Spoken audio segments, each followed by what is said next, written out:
ठीक है। Behavioural science simple है, हम लोगों ने पढ़ा था हॉथरॉन एक्सपेरिमेंट में। He has focused, Elton Mayo has focused that how in formal setup, in formal organisation, how an informal group of employees are helpful in achieving the goals and the objectives, right. देखा था हमने why informal groups are necessary, why relaxed supervision is required, why not strictly time limit और जो strict supervision होता है वो क्यों discourage किया गया, ये सब हम लोगों ने देखा था। इसी के सपोर्ट में 1950 से 1960s का जो बीच था वो पूरा ऑर्गेनाइजेशन बिहेवियर पे बेस्ड था। और इसको फोकस करते हुए आपको ये भी पता है कि ऑर्गेनाइजेशन बिहेवियर, जो बिहेवियरल साइंस ऑफ मैनेजमेंट जो है, that is all actually based on study of personality, attitude, values, motivation, group behaviour, leadership, communication, इन सब चीजों पे बेस्ड है।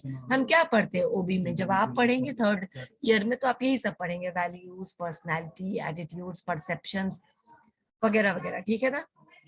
तो these are the part of organisation behaviour, और इसी ऑर्गेनाइजेशन बिहेवियर को हम बिहेवियरल साइंस में पढ़ते हैं।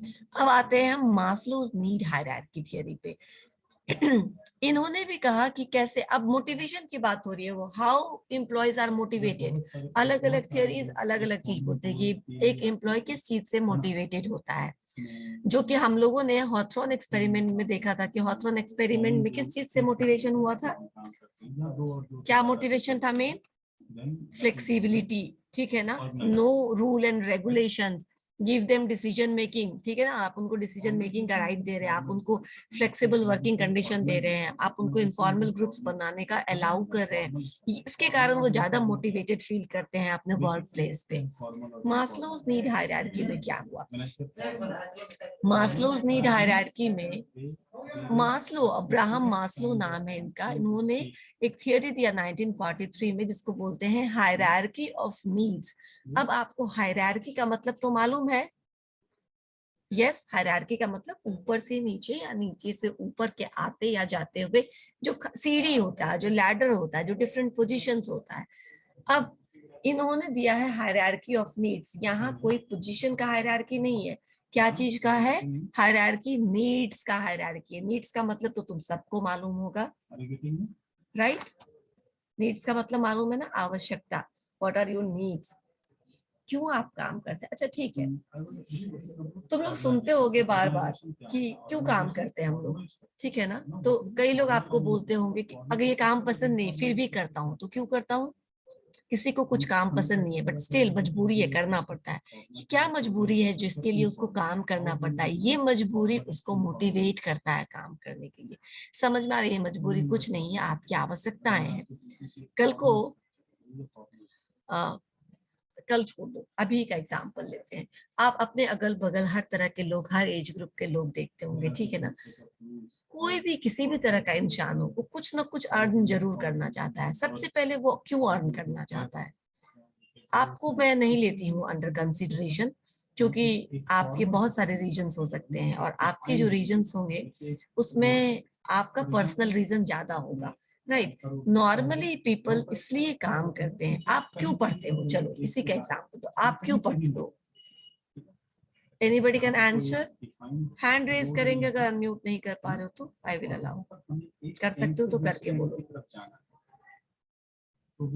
ओके ठीक है, मैं एक एक करके म्यूट कर रही हूँ, अनम्यूट कर रही हूँ। मजबूरी है मैम, मजबूरी है जो पढ़ाई कर रहे हो, अच्छा ठीक यस है। मैम। अभिषेक कुमार ने आंसर दिया कि ये मजबूरी है, उसको पढ़ना पड़ता है और कोई रीजन नहीं है, ठीक है। विश्वजीत तुम बोलो, व्हाई डू यू स्टडी, कोई फॉर मजबूरी है, जॉब, फॉर जॉब, और कुछ थोड़ा सा इलैबोरेट कर सकते हो, good future. Good future, very good.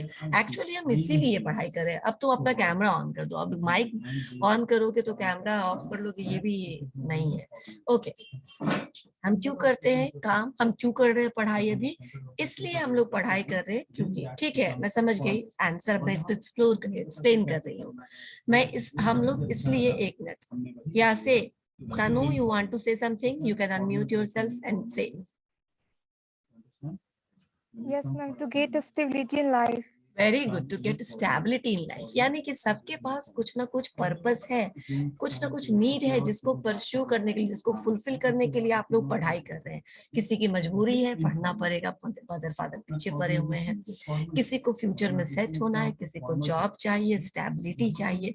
अब समझ में आ रहा है कि क्यों पढ़ाई कर रहे हो, किसान क्यों खेती करता है, अपना घर चलाने के लिए, राइट। मैं क्यों पढ़ा रही हूँ, ताकि मुझे पढ़ाने के बाद सेल्फ कंटेंटमेंट मिलता है, सेटिस्फैक्शन मिलता है।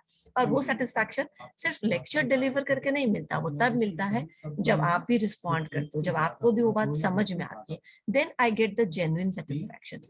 कुछ लोग इसलिए काम करते हैं ताकि उनके अंदर जो नॉलेज है उसको वो दे सके, ठीक है।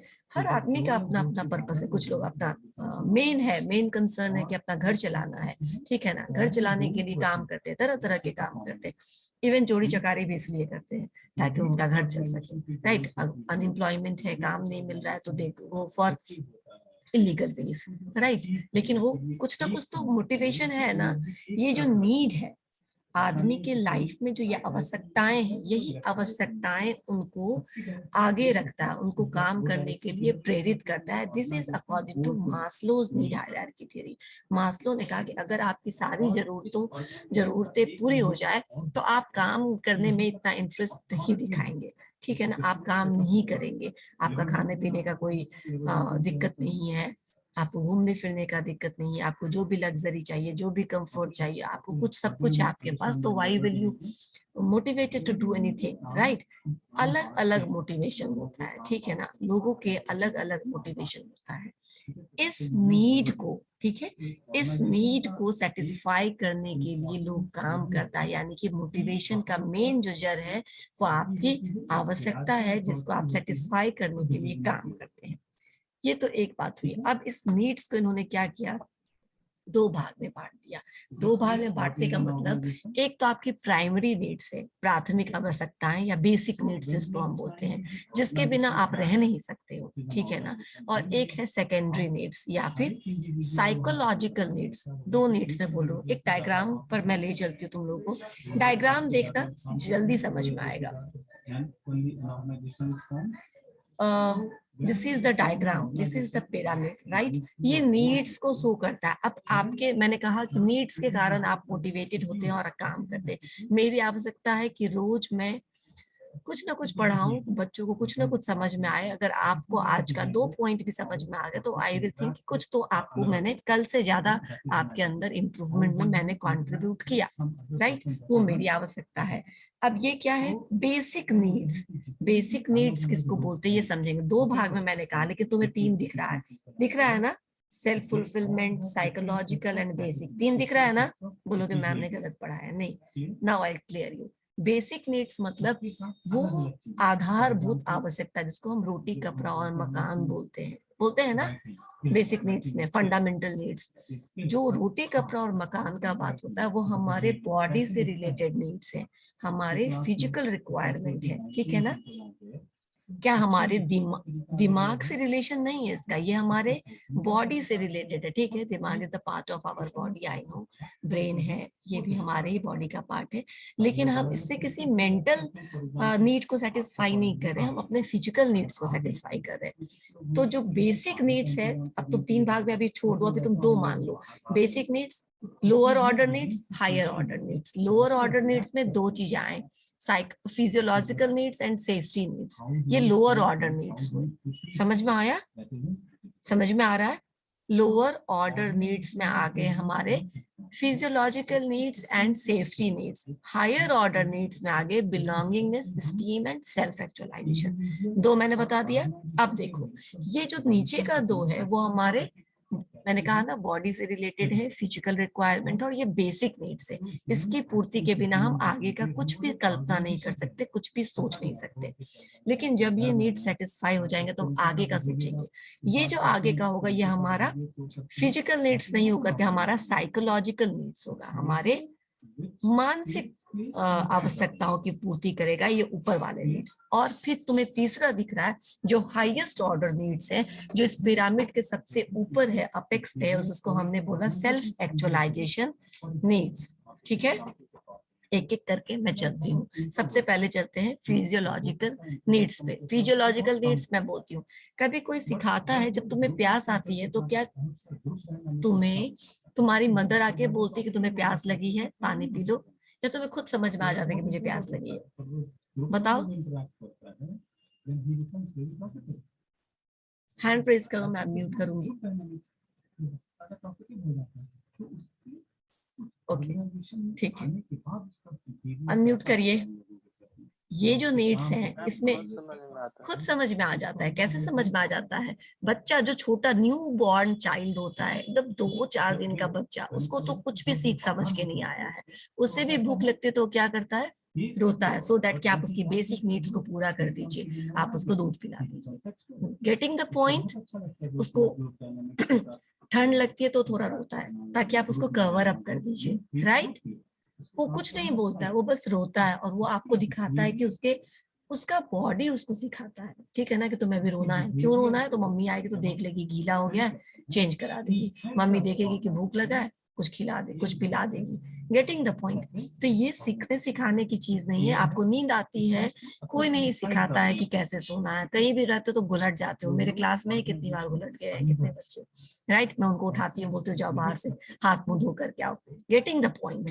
ये कोई सिखाता नहीं है, राइट? ये आपके बॉडी आपको इंडिकेट करता है कि you are tired, you need rest, you are hungry, you need to eat something, right? ये जो चीजें हैं वो आपको आपका बॉडी गाइड करता है, और आप खा लेते हो, पानी पी लेते हो, सो जाते हो, आपका फुलफिलमेंट हो जाता है। These are the basic needs. तो जिन लोगों का ये सर्वाइवल के लिए जरूरी है, ये जीने के लिए जरूरी है, जिन लोगों की ये नीड्स नहीं सेटिस्फाई होंगे, फूड, एयर, वाटर, क्लोथ, वो आगे का कुछ नहीं सोच पाएगा। कहते हैं ना, भूखे लोगों को चांद भी रोटी की तरह दिखता है।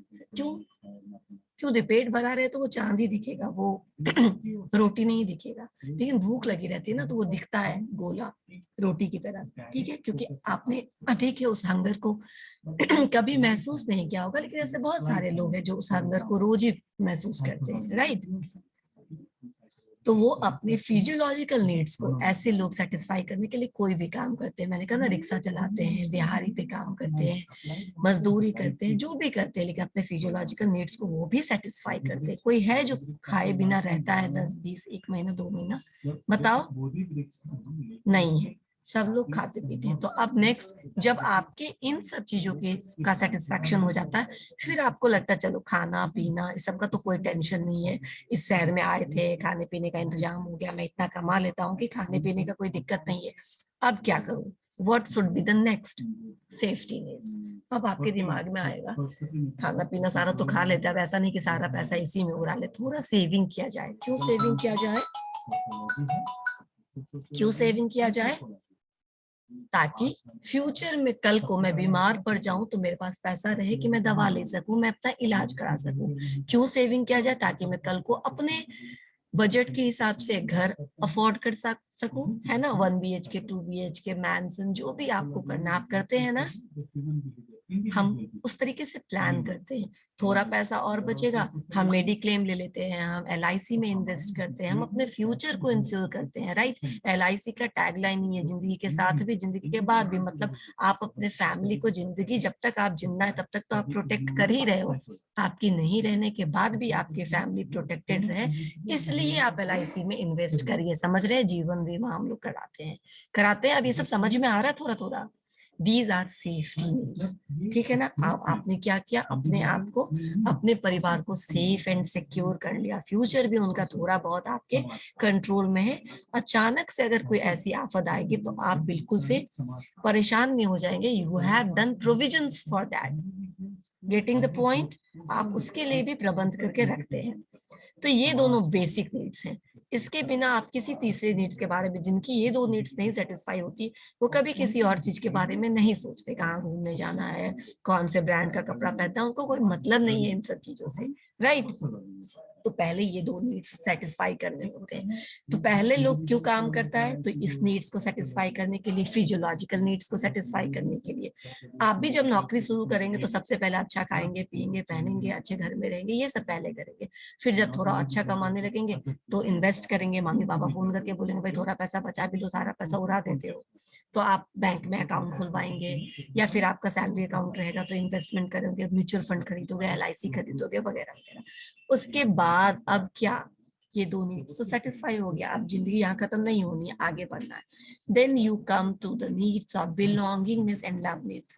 देखो ये हमने कहा कि ये भी है, या हायर ऑर्डर नीड्स है। हायर ऑर्डर नीड्स का मतलब है ये आपके शरीर के आवश्यकता से ऊपर की चीज है।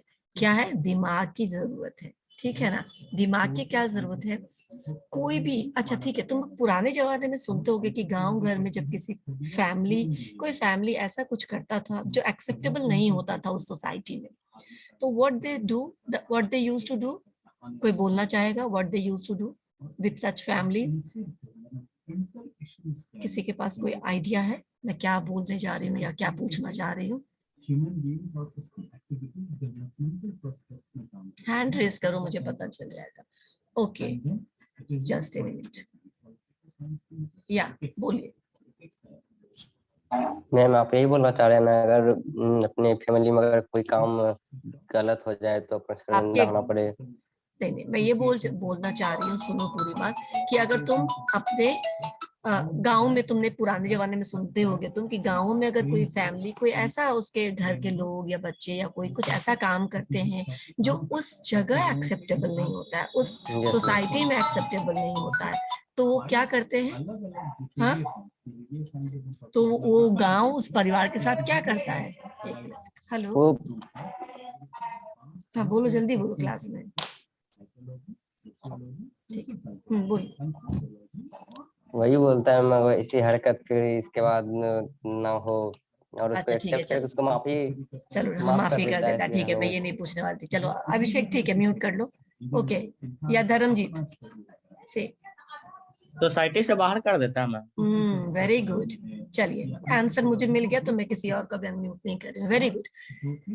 पुराने जमाने में जब ऐसा कुछ हुआ करता था, आजकल भी जो रूरल एरियाज है उसमें अगर किसी ऐसी चीजें हो गई जो वहां के सोसाइटी के नियम कानून से इतर है, वहां एक्सेप्टेबल नहीं है, तो वो क्या करते थे, उस घर को बैनिस्ट कर देते थे, यानी कि उसको समाज से निष्कासित कर देते थे। जो अभी उसने बोला ना, सोसाइटी से निकाल देते थे, मतलब अपने समाज का हिस्सा उसको नहीं मानते थे। ये सजा है, समझ में आ रहा है, ये सजा है।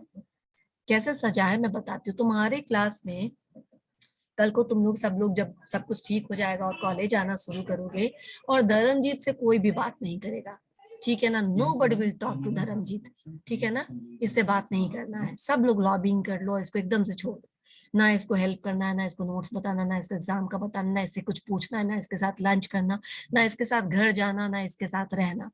धर्मजीत को कैसा लगेगा, बुरा लगेगा, अच्छा लगेगा? या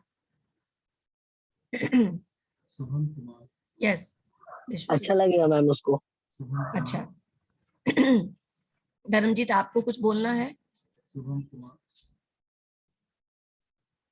या बोलो विश्वास। मैम वही फील होगा जो सोसाइटी, मतलब उस बंदे को हुआ जो बुरा फील होता, क्योंकि ये society में। पनिशमेंट है। विश्वजीत के साथ अब ऐसा ही करना तुम लोग, कुछ दिन उसको समझ में आ जाएगा, अच्छा लगेगा या बुरा लगेगा ना। क्योंकि मैं जानती हूँ जब आपके अगल बगल में पड़ोसी भी होता है, जान पहचान भी नहीं होती, तब भी उनके यहाँ बैंड बाजा बज रहा होता है और आपको इन्विटेशन नहीं आता, तो कितना गुस्सा आता है यार, वो लोग सब खा पी रहे हैं और हमें बुलाया भी नहीं। लगता है ना ऐसे, अगल बगल में सब कुछ हो रहा हो तो हमें थोड़ा लगता है। तो दिस इज वॉट, कि आप एक सोशल एनिमल है, आपको सोशल लाइफ चाहिए। You needs friends, you needs groups, जहाँ से आप एसोसिएट कर सके, जहाँ से आप बोल सके। अभी आप बोल सकते हैं ना, आप सिमिज कॉलेज के BBM क्लास के स्टूडेंट्स हैं, आप सारे एक तरीके से इस तरीके से इस सेट में यूनिफॉर्मली अटैच्ड है।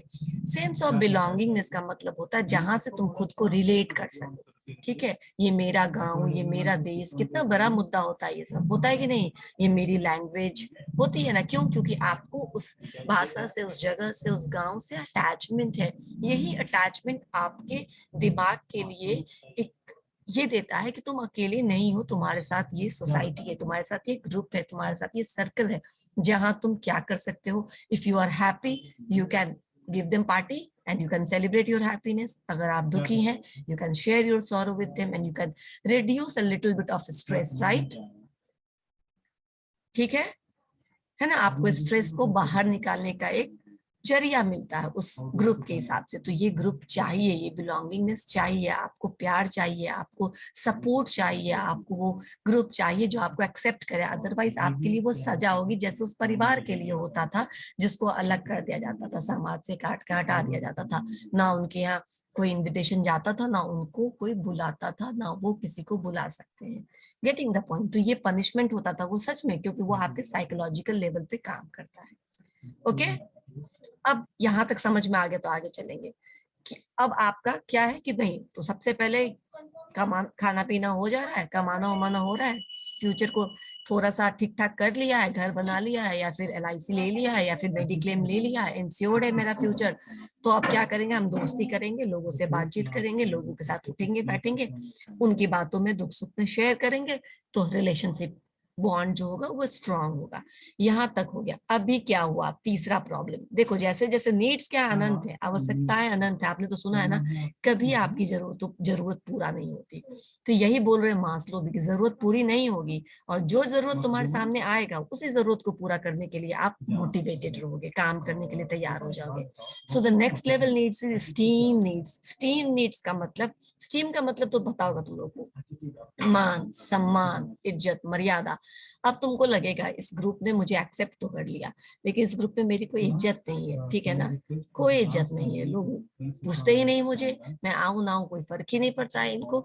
अब आपको क्या चाहिए, एक नीड ऑफ अकम्पलिशमेंट चाहिए, सेंस ऑफ अकम्पलिशमेंट. वो कैसे होता है मैं बताती हूँ आपको.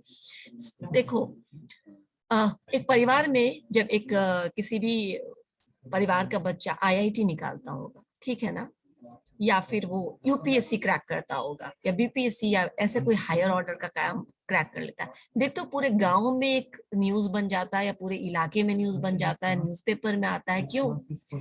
इसलिए क्योंकि उससे हम रिकॉग्नाइज करते हैं, उसके मदर फादर बोलते हैं कि मेरा बेटा UPSC क्रैक किया है, या IIT फलाने जगह पढ़ रहा है, या फिर विदेश गया है, या फिर मर्सिडीज बेंच खरीदा, या फिर ऑडी खरीदा, या फिर फलाना चिलाना. जो भी आपका अचीवमेंट है आप अचीव करते हो. क्यों अचीव करते हो? ताकि आप अपने पावर को बता सको सोसाइटी में कि मेरे पास देखो ये शक्ति है, मेरे पास ये पावर है, मेरे पास ये क्षमता है, मैं इतना इंटेलिजेंट हूँ, या मेरे पास इतने सामान है, या मेरे पास पॉलिटिकल पावर है, मैं पॉलिटिकली इन्फ्लुएंसिव हूँ. हम ये सब बातें करते हैं. क्यों करते हैं? ताकि हमको इज्जत मिले, ताकि हमको मान सम्मान मिले, है ना, ताकि लोग हमको अच्छे से हाँ भाई करके ट्रीट करे. Getting the point.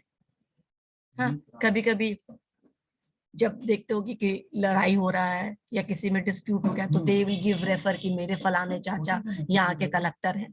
मतलब क्या, वो तुम पे धौस जमाना चाहता है कि देखो हमको ऐसा वैसा मत समझो, हमको इज्जत से बात करो, क्योंकि मेरे यहाँ के ये हैं, और अगर तुमने कुछ गड़बड़ किया तो मैं उनको बुला लूंगा, मेरे सपोर्ट में इतने लोग आ जाएंगे. बोलते हैं ना लोग इस तरह का लैंग्वेज. वो ये ऐसा इसलिए बोलते हैं क्योंकि उनको लगता है ये बोल करके क्या होगा, मुझे लोग ज्यादा प्यार से, ज्यादा प्रतिष्ठा से, ज्यादा इज्जत से ट्रीट करेंगे. यही बोलते हैं ना, ये क्यों बोलते हैं, मेरा पावर दिखेगा इनको.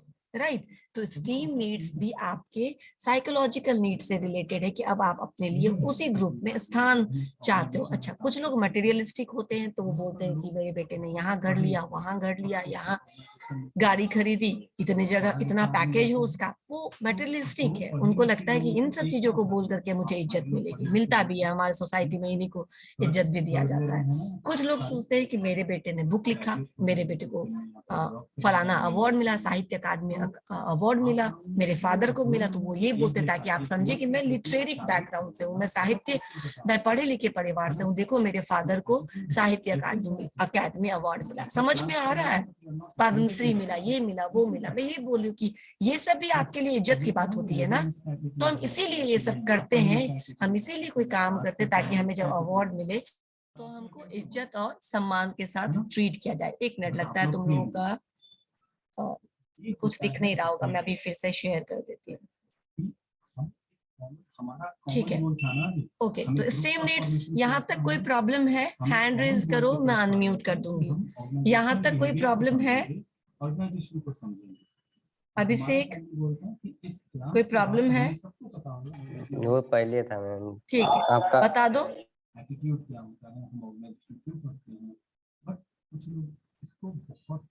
ओके, अभी कोई प्रॉब्लम नहीं है ना किसी को? ठीक है, आगे बढ़े। चलो, ये मैंने कहा कि दीज आर साइकोलॉजिकल नीड्स। तो अभी हमने दो नीड्स को देख लिया, basic needs related to our physiological needs, उसके ऊपर साइकोलॉजिकल नीड्स जो हमारी मानसिक जरूरत है, हमारी दिमागी आवश्यकताएं हैं, हम अपने मेंटल हेल्थ के लिए जो काम करते हैं उसको हम साइकोलॉजिकल नीड्स कहते हैं। इसके ऊपर आते हैं सेल्फ एक्चुअलाइजेशन। ठीक है, सेल्फ एक्चुअलाइजेशन सबसे ऊपर है, इसको हाईएस्ट ऑर्डर नीड बोला गया है। इसके बाद कोई नीड रह नहीं जाता, बाकी कुछ रह नहीं जाता अचीव करने के लिए। तो क्या है यहाँ पर, ये देखो, ये सब तो है ना नॉर्मली जो 50%, मोर देन 80% जो लोग हैं वो अपने बेसिक नीड्स और साइकोलॉजिकल नीड्स को सेटिस्फाई करने में लग जाते हैं। कुछ लोग होते हैं जो अपने स्टीम नीड्स को भी सेटिस्फाई करते हैं, जो यूपीएससी क्रैक करते हैं, जिनको पद्मश्री अवार्ड मिलता है, जिनको पद्म विभूषण मिलता है, जो कुछ बहुत अच्छा काम करते हैं। तो उनको क्या होता है, लोग रिकॉग्नाइज करते हैं, उनको लोग इज्जत या प्रतिष्ठा देते हैं, उनको सम्मान दिया जाता है, जगह जगह बुला करके उनको सम्मानित करते हैं लोग। तो स्टीम नीड्स तक भी 80% लोग, यहाँ तक 90% लोग पहुंच जाते हैं। The problem is with self actualisation. यहाँ सेल्फ एक्चुअलाइजेशन का मतलब होता है, यहाँ पे बहुत कम लोग पहुंचते हैं। पूरे वर्ल्ड के पॉपुलेशन का हार्डली 3-4-5% जो लोग होते हैं वो सेल्फ एक्चुअलाइजेशन तक पहुंचते हैं। अब सेल्फ एक्चुअलाइजेशन का क्या मतलब होता है? सेल्फ एक्चुअलाइजेशन का मतलब होता है कि आप में जितनी भी संभावनाएं, जितनी भी क्षमता भगवान ने दी हुई है किसी काम को करने के लिए, आपने वो सब एक्सप्लोर कर लिया। फॉर एग्जाम्पल लता मंगेशकर, ठीक है ना, अब वो क्या उसको रह गया होगा कि ये भजन छूट गया गाना, या ये शास्त्रीय संगीत, या ये गाना मैंने नहीं गाया, इस तरह का गाना कुछ ऐसा छूटा होगा जो उसने नहीं ट्राई किया होगा? नहीं, राइट। उन्होंने खुद से, अब मैं तुम्हें बताती हूँ कि जब लगातार फिल्म फेयर अवार्ड उन्हीं को मिल रहा था हर बार, तो उन्होंने खुद से जो अवार्ड देने वाली जो कमिटी होती है उसको अपना एक रिक्वेस्ट भेजा कि प्लीज अब मुझे अवार्ड ना दे। ठीक है, क्यों ना दे? मन भर गया है ना, इसलिए ना दे क्योंकि जो मेरे अब फॉलोअर्स हैं, जो न्यू आए हैं इसमें, न्यू कमर्स जो हैं म्यूजिक के क्षेत्र में, उनको मोटिवेट करिए। मैं तो, मेरा हो गया, I have done all things, everything, I have explored all my potentiality. तो अब जो न्यू कमर्स हैं, जो म्यूजिक में आ रहे हैं, उनको कैसे मोटिवेट करेंगे? तो उनको अवार्ड दीजिए ताकि वो मोटिवेटेड फील करें। मुझे मत दीजिए, मैं जानती हूँ मुझे जो करना था मैं कर रही हूँ और मैं कर चुकी हूँ। समझ में आया? समझ में आया? कितना ज्यादा सेटिस्फाइड होंगी वो अपने लाइफ से, वो अपने कैरियर से। सेल्फ एक्चुअलाइजेशन इसी को बोलते हैं, जिसके आरे कुछ नहीं आता, जिसकी फिजियोलॉजिकल और सेफ्टी नीड्स फुलफिल होने के बाद जिसको सिर्फ एक ही चीज दिखता है कि हमको क्या क्या कर लेना है। और एक एग्जांपल देती हूँ, एपीजे अब्दुल कलाम। ठीक है ना, एपीजे अब्दुल कलाम तुम्हें पता है चीफ रह चुके हैं इसरो में कितने सारे प्रोजेक्ट्स के, राइट। उसके बाद साइंटिस्ट रह चुके हैं, उसके बाद वो प्रेसिडेंट रह चुके हैं इंडिया में, है ना, वो प्रेसिडेंट रह चुके हैं इंडिया में। उसके बाद और क्या किया उन्होंने? उसके बावजूद उन्होंने रिटायरमेंट, जब प्रेसिडेंट बनने के बाद, रिटायरमेंट के बाद उन्होंने क्या किया, जगह जगह पे बच्चों के साथ अपने ज्ञान को शेयर करना शुरू किया, लेक्चर्स देने शुरू किया, वेबिनार सेमिनार करना शुरू किया। और जब वो अंतिम में, जब उनका निधन भी होता है, what you will get? You'll get 30 to 35,000 in his account. Why? वो क्या पैसा और नहीं कमा सकते थे?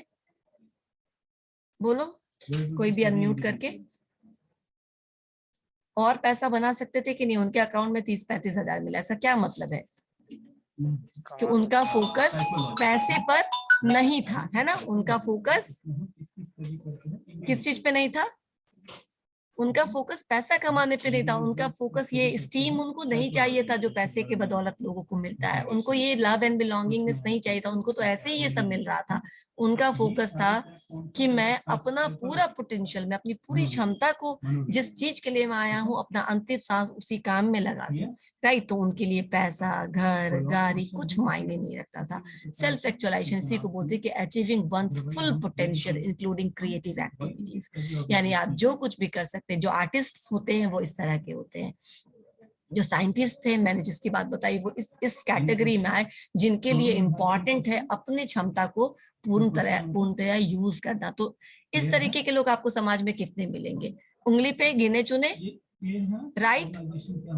उतने ही मिलेंगे ना, इतने ही मिलेंगे। तो इसीलिए बोलते हैं, लेकिन ये सबसे हाईएस्ट ऑर्डर नीड्स है जिसको लोग सेटिस्फाई करने के लिए, बाकी इन सब, कुछ लोग होते जंप कर जाते हैं। Mahatma Gandhi directly jump from, अगर उनके खाने पीने का इंतजाम हो जाए तो उन्होंने फिर ये सब कुछ नहीं सोचा कि कितना घर चाहिए, कितनी गाड़ी चाहिए, क्या कपड़ा चाहिए। वो तो सबसे कम कपड़े में रहते थे, बेसिक खादी सूती। उसके बाद ये सेल्फ एक्चुअलाइजेशन आ गया, सबसे हायर ऑर्डर नीड्स। समझ में आया? समझ में आ रहा है ये?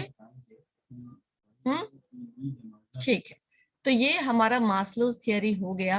अगर आप लोगों को कुछ पूछना है तो बोलिए। सेल्फ एक्चुअलाइजेशन नीड्स मतलब हाईएस्ट ऑर्डर नीड्स, जो हार्डली 3 से 4% लोग होते हैं जो यहाँ तक पहुंच पाते हैं, राइट? इसके बाद और भी हमको पढ़ना है नीड्स, नीड बेस्ड थियरी। आज के लिए इतना ही। हम लोग हर्ट्जबर्ग मोटिवेशन थियरी नेक्स्ट क्लास में पढ़ेंगे। अभी कुछ पूछना है तो आप लोग पूछो। ठीक है, पूछो। हेलो हेलो, ठीक है, चलो मैं अटेंडेंस ले लूं अब। एक minute. You all can unmute yourself. मैं अटेंडेंस बोलूंगी, उस समय आप अपना अटेंडेंस बोल दीजिएगा, मार्क करवा दीजिएगा।